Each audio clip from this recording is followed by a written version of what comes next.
You know, it was back in 2012, I think November-ish, if I remember. It was November. Yeah.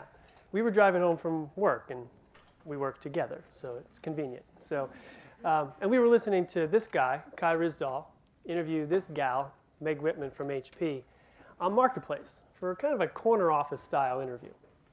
After getting through the news of the day, which on that day was the announcement of a $9 billion corporate write-off, Ryssdal asked Whitman in the spirit of innovation, what's HP going to do next?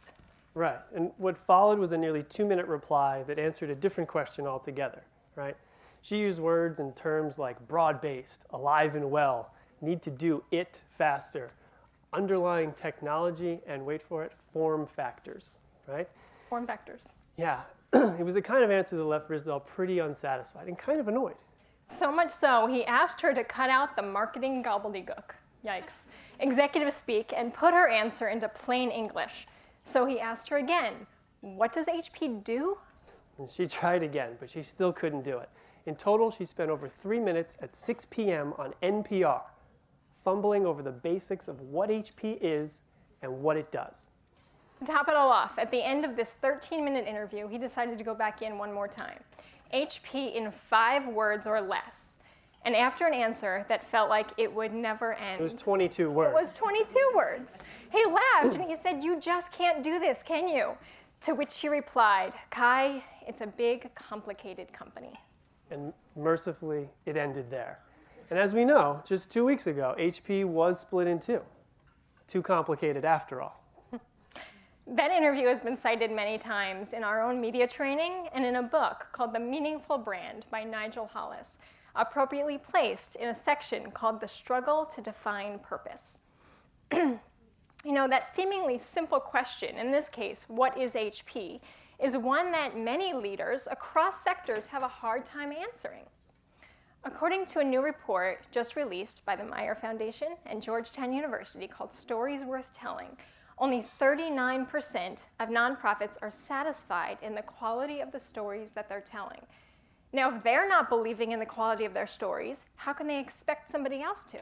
Right, and it's one of the reasons we wanted to explore more deeply the barriers to moving missions forward. You know, the more organizations we meet, the more commonalities we find. And we've interviewed, over the last 10 years, hundreds of organizational leaders. And rarely do they lead naturally and flow naturally into the why they do what they do versus what they do.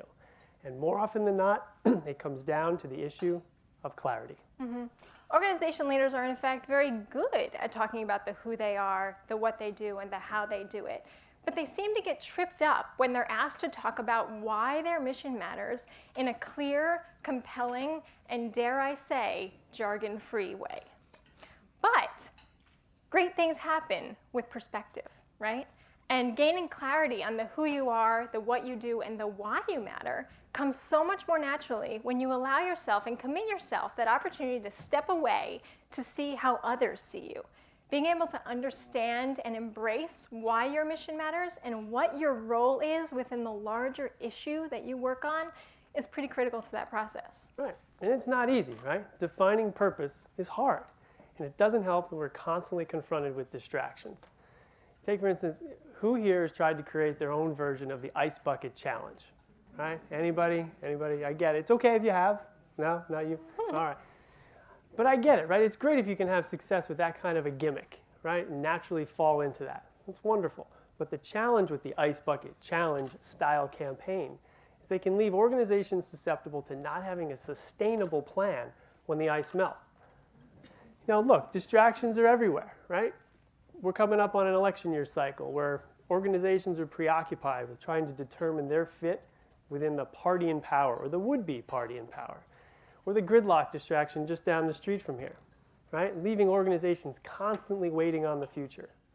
Or maybe it's the post-financial crisis that leaves many of your organizations and others feeling that increased demand for services while still struggling with that distraction with access to capital. Mm-hmm. So much of this seems to come back to what we can learn from that marketplace interview. To move an organization and its mission forward, you must be able to articulate why that mission matters. Not in a way that's just pushing out information that's readily available, but that invites someone to become part of your story. your story, right? Your story, key there. So let's take a look at this editorial cartoon from the Stanford Social Innovation Review back in February, right? Features two characters, a funder and a nonprofit executive. The funder asks a pretty fundamental question. What's your organization's mission? The nonprofit executive answers, what would you like it to be? Sound familiar? It's almost becoming expected that organizations are going to so highly customize their messages to key stakeholders, little jargon there, that they're losing that ability to perhaps distinguish their mission from that of others. So for the next 60 minutes, you have an open invitation to hear from a variety of individuals who've confronted issues of clarity.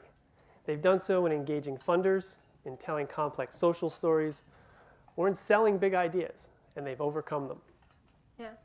The people that we've assembled in this room today are addressing some of the most complex and complicated challenges of our time, and you're doing so in new and creative ways.